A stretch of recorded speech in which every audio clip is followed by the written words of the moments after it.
Hi, and welcome to PIIE Insider Live. I'm Anjali Bhatt, Communications Manager and Research Fellow here at the Peterson Institute for International Economics. I often say that one of my favorite parts of my job is that I can walk into the offices of some of the world's top economics experts and ask them anything, and they answer. So with PIIE Insider Live, you're coming with me to ask those questions and get those answers that you won't get anywhere else. Today, we're speaking with Jeff Schott, one of PIIE's longest tenured senior fellows. Before we start, if you're watching on Zoom, feel free to put your questions in the Q&A box. So, hi, Jeff. Thanks for joining us. My pleasure. Okay, so you've been at the Peterson Institute since 1983, and for about 10 years before that, you were an official at the U.S. Treasury Department. That's a lot of trade watching. You know, the obligatory, you've been doing this longer than I've been alive, etc.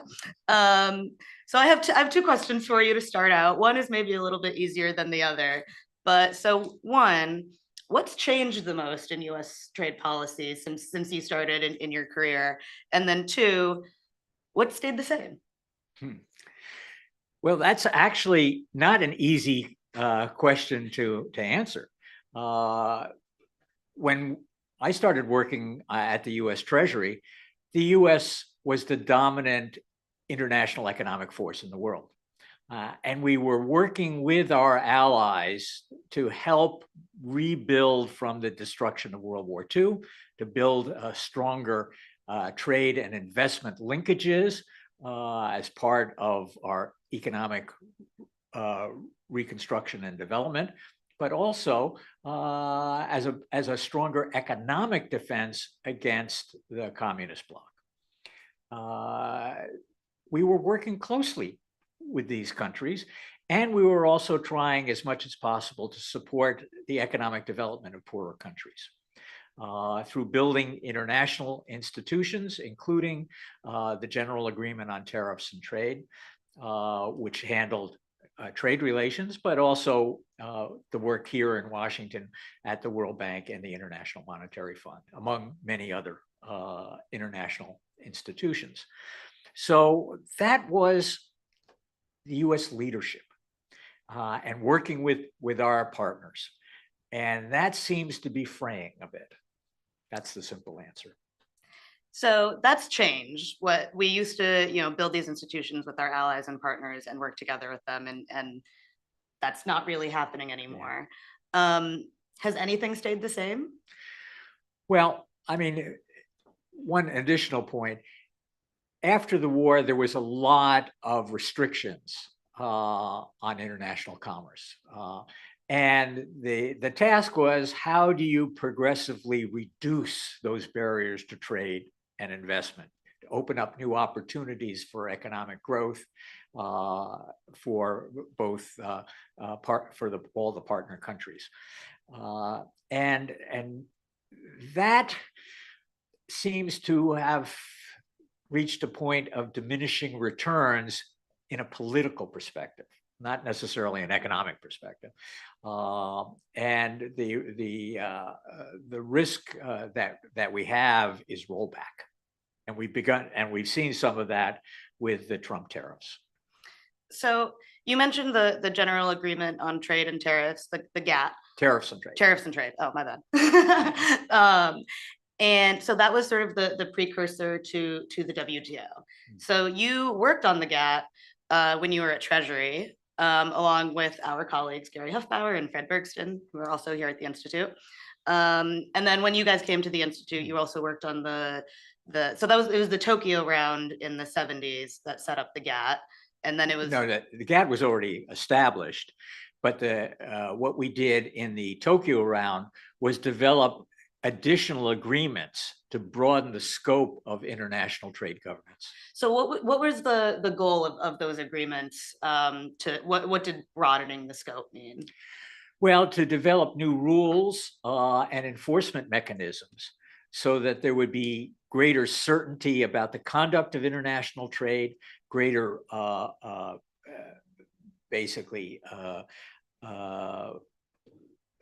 fairness in the trading system, and coverage of new domestic policies like subsidies that Gary Huffbauer and I and Fred Bergston worked on, subsidies that were domestic policies that had impacts on international relations, international competitiveness.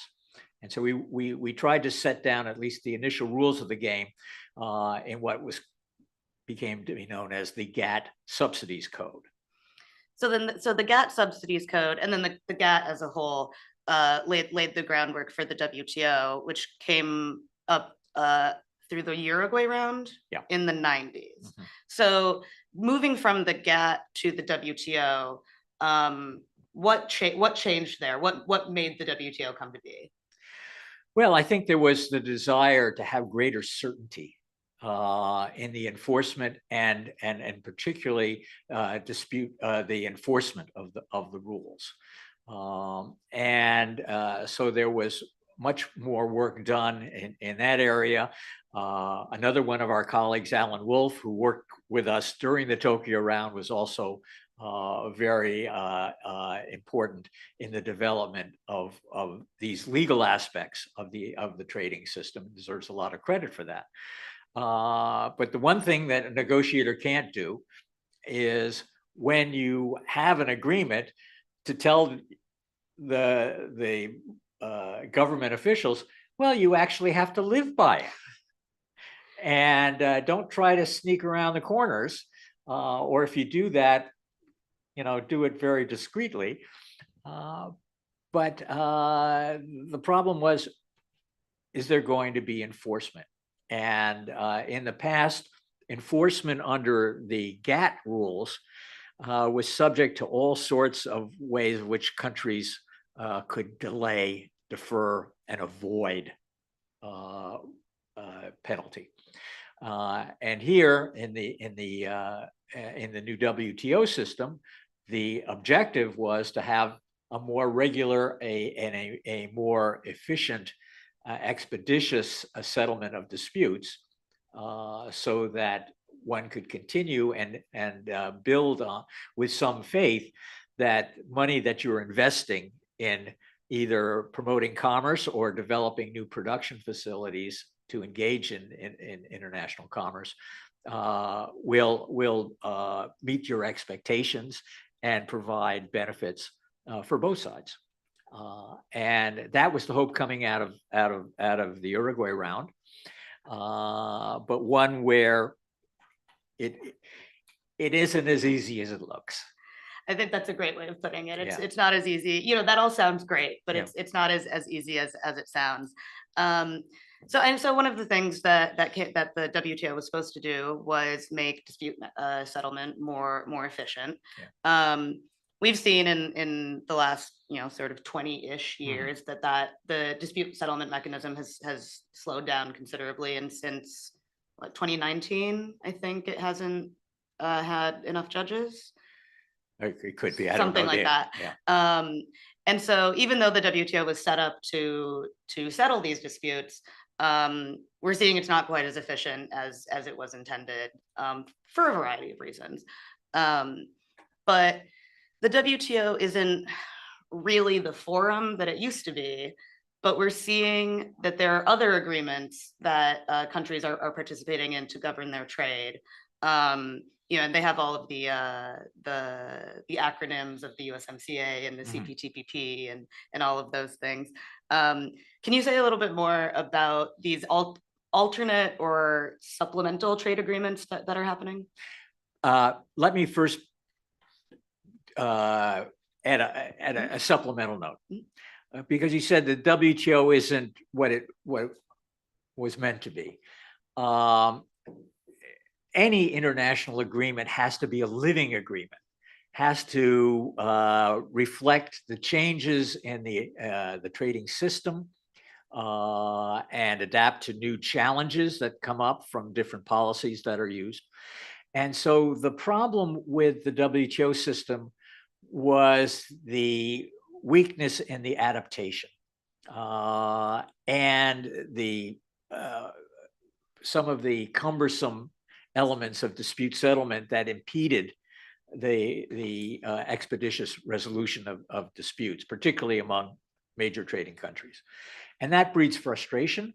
and also saps political support for engaging or investing in new initiatives to supplement the rules. Because if the rules, if you spend all this effort to negotiate new rules on investment or whatever, and then the rules sit there and cannot be effectively enforced, then why did you go through the process to begin with? And so this is what has challenged the WTO system almost from the beginning for both economic and political reasons. So in response, in various parts of the world, countries have gotten together with their close neighbors or trading partners in the region to develop rules and relationships that complement and supplement the international system in the WTO. And there, of course, we've been doing that in North America for the past 30 odd years with the North American Free Trade Agreement, now the US-Mexico-Canada agreement. And so that's something that we have been strongly involved in. But of course, the Europeans have been doing this much longer, developing the European communities into the European Union. And more recently, there's been activities in the Asia Pacific as well, across the Pacific, including the Comprehensive and Progressive Agreement for a Trans-Pacific Partnership, which the United States initially was interested in, but did not participate in it at the end of the day. But it has recently had a new member, the United Kingdom. So the sort of the geographic reach of that agreement is spread beyond the Asia Pacific. So why did the UK want to join the CPTPP? It's quite big. It has quite a few countries sort of across the Pacific, and the UK saw this regional agreement and wanted to join. Why? What's special about the CPTPP? Well, it is an agreement that is trying to go beyond what is in the WTO in certain areas, but it is among countries that have important trade and investment relationships already. And so this is a way of creating some greater certainty on the conduct of trade and investment, the economic partnerships among the 12 countries of the CPTPP. This is something, again, that complements and supplements their obligations towards each other in the World Trade Organization, but it has a much more immediate impact. And it probably is easier to think about using that facility to tweak the rules, expand the rules in certain areas, or to make sure that there's effective consultation so that there is more support for ongoing trade and investment among the partner countries. So these regional agreements, I mean, even the CPTPP isn't necessarily regional anymore, but that's okay. Yeah. The CPTPP mega regional.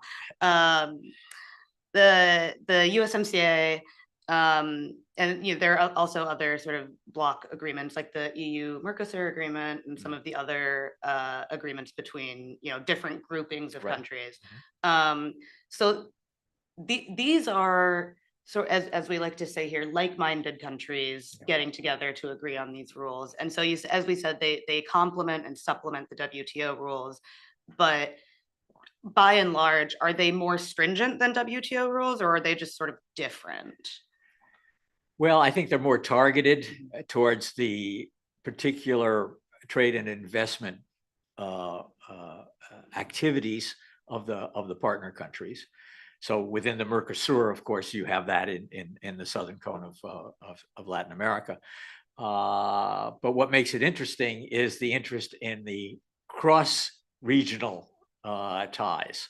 And these are not always the easiest things to do.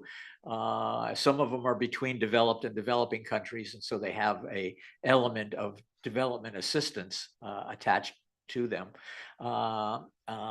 which makes the investment relationship very, very important.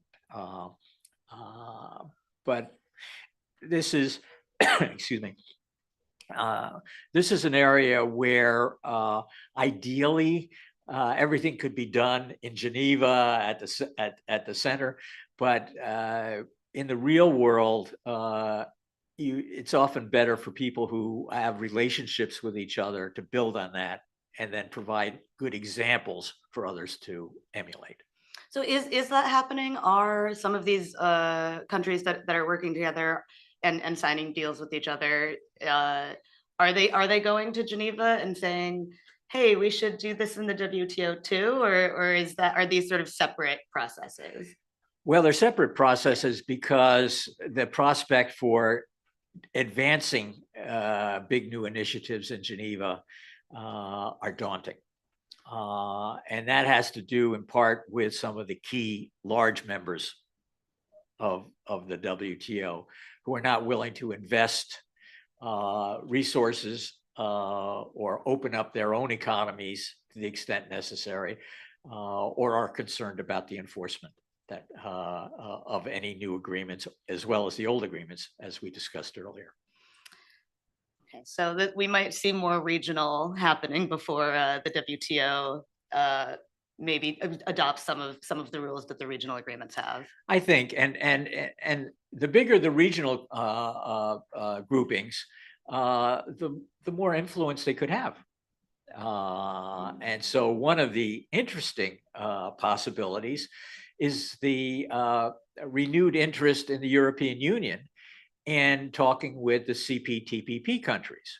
Now, that's interesting from a number of perspectives. It doesn't mean necessarily EU membership in the CPTPP, but developing a partnership involves countries that account for a lot of trade and investment. And it also links with with Britain back in the CPTPP. It creates an interesting turnaround with Europe, which it had left. So I think it's positive. On most respects, I regard it as a very positive development, and one that complements and supplements what's going on in Geneva, and at least provides some interesting ways forward once we get to a point where we can link the mega regionals together or bring the major countries back to Geneva to do what the United States, Mexico, and Canada are now doing in the USMCA, which is review the operations of the agreement with the view towards updating and improving the operations and enforcement of the agreement. That would be funny if EU-UK trade ended up becoming more integrated because of the CPTPP. Yeah. That would be pretty funny. Okay, so we mentioned the USMCA, and so you'll be talking about that more in depth tomorrow with our colleague Cecilia Malmstrom on trade winds. So we won't get too deep into this, but as we said, the USMCA is up for review now between the US, Mexico, and Canada. What are some of the big issues that will be up for review between the three countries? Well, I mean, obviously, there's a concern about the tariffs and the new restrictions imposed by the Trump administration, but it will focus not primarily, but importantly, on the auto sector, which accounts for a good deal of industrial activity among the three countries. And here there is a concern in the United States about growing Chinese participation in the supply chains, both through trade of parts and investment in facilities in Mexico and possibly Canada. The US wants to restrict that, wants to restrict what Mexico and Canada can do with regard to Chinese trade and investment.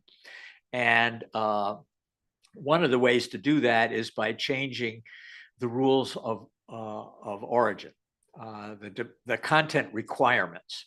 And so right now, there are rather restrictive content requirements that to qualify for the USMCA duty-free trade, or what used to be duty-free trade, that 75% of the goods needed to be sourced from North America. U.S. wants to increase that even more and add an additional sub-requirement that a percentage, or a significant percentage, some say even up to 50% of the goods have to be sourced from the United States. So not North America, but specifically from the US. Yeah, to add a US content requirement. Now, that has been discussed in press stories. Right now, the existing agreement requires a review at its 6th anniversary to see if the agreement should be extended for another 16 years, or whether there needs to be changes or adaptations, additions, improvements in the agreement to deal with problems that have come up in the interim, or new challenges that the three countries need to address. That's what the three countries have been discussing already. The 6-year anniversary is July 1st. It's likely that talks will be continuing, and hopefully will not involve new threats of increased protection among the trade and investment of the three countries. But that's something that needs to be worked on, and hopefully avoid the imposition of additional tariffs. So if the US put stipulations into the USMCA that in the auto supply chain, in a car, it has to have, say, 50% US sourced products, and that's all of the little inputs in cars that go in. Does the US, do we produce all of those things? Do we have the capacity to do that? Well, I mean, I think US officials who are pushing for this hope that by having this requirement, that it will incentivize companies to invest in the United States to produce these goods. But if they aren't doing it now, there's a good reason for that. And it's likely that doing it in the United States would yield products that are more expensive, and thus undercut the competitiveness of North American produced vehicles. That may provide second thoughts in other auto producing nations, that maybe instead of working through Mexico and Canada and producing in North America, they should just export directly to the United States and pay the tariff. So it might be. It depends on the cost. Yeah. So it might be that producing these things in the US to reach the USMCA local content requirements, doing so might be so expensive that it would actually make more sense to just produce those things elsewhere, import them, and pay the tariff. I mean, it could be counterproductive. So to the extent that, and businessmen can, they have a head for numbers. Mm-hmm. They can look and they can see if the price is going up, will that increased price make it through in the marketplace, or will they lose sales? If they lose sales, they may have second thoughts about making those investments. And so I for one think that there's a real risk that we could be shooting ourselves in the foot and not being able to put the foot down on the gas pedal. Okay, well, we'll have to see what you said. The anniversary is July 1st, so we're coming up there, but we'll have to see what happens. I think we're going to speed past it. Yeah. And the question will be, can we make it through the review this year without significant new increases in intra-USMCA protection that would encumber the supply chains and perhaps create disincentives to more investment. And that's something that we don't want. Okay, well, you'll get more into the USMCA tomorrow with Cecilia, yeah. So we won't go any further there. But one of the other countries that you've worked quite a bit with on US trade is Korea. there was a Korea-US trade agreement, KORUS. I know that given the Liberation Day tariffs and sort of all of the other stuff that's happening, that trade agreement isn't necessarily fully enforced right now. But what are the state of U.S. Korean trade and investment, and why is Korea an important partner for us? Well, Korea is an important partner for both economic, political, and security reasons. And I wrote a book some time ago noting how we could advance our US and Korean interests in all three areas by promoting a free trade agreement that was consistent with the original NAFTA in North America. Oh, so it would be like NAFTA, but with Korea, kind of. Well, that's what we did. Yeah. And the Korea-US Free Trade Agreement, the KORUS FTA, has helped in both the economic, political, and security areas. The Trump tariffs have gotten in the way, but I think Korean officials, including the trade minister, a former PIIE colleague, who has sat right here, who has preceded me in this on this program, a very distinguished fellow, and he went back to serve his country. And he doesn't have an easy job, but I think he and other officials of the government, but importantly in the Korean business community, recognize that you don't want to take rash actions, that there is a very strong and important foundation of US-Korea economic integration that has been building through the KORUS FTA, and we have to find ways to manage that relationship so that there's continued Korean investment in the United States in important areas and important maintenance of US commitments, both economic and security, to Korea. So when we were talking about this earlier, you had mentioned that Korea is not a part of the CPTPP. Yeah. Why is that? Well, Korea has important trading interests with the United States and with China. And it has important interests with Japan, but also a history, more recent history with Japan that still has some political implications. And so, and Japan is in the CPTPP. And Japan is in the CPTPP. But the relationship is very important. And as Korea looks at its relationship with China and doesn't want to get too dependent on the Chinese, the way to work around that is both to ensure the stability and strengthening of the US-Korea relationship, and also to look at how it could expand its economic partnership with the CPTPP countries, including Japan. And maybe it's easier to do it through the CPTPP than through a bilateral agreement with Japan. And they're looking at critical minerals that are produced in some CPTPP countries, and other important aspects of the relationships that Korea has with those countries. I think makes sense to see how you could expand the mega regional relationship without having to break ties with the United States, and as a means of trying to gradually phase down a bit from the levels of dependence with China. I feel like Korea is always caught in the middle there. Okay, well, wow, that went quickly. We are almost at time, Jeff. So let's wrap up here. What will you be watching for in the next sort of 3 to 6, besides the USMCA review, which is, I guess, in less than a month? What will you be watching for in the next 3 to 6 months?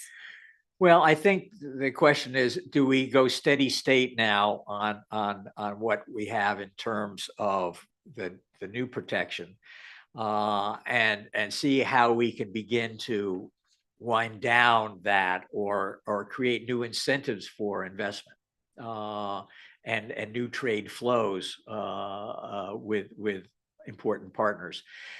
That I think will depend on a lot of things, but security interests are part of that.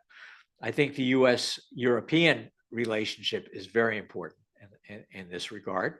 And hopefully there will be some progress and improvements, learning from past experience, both the good and the bad and the mistakes that were made. And I think that there will be some caution as we're approaching the midterm elections in only a few months.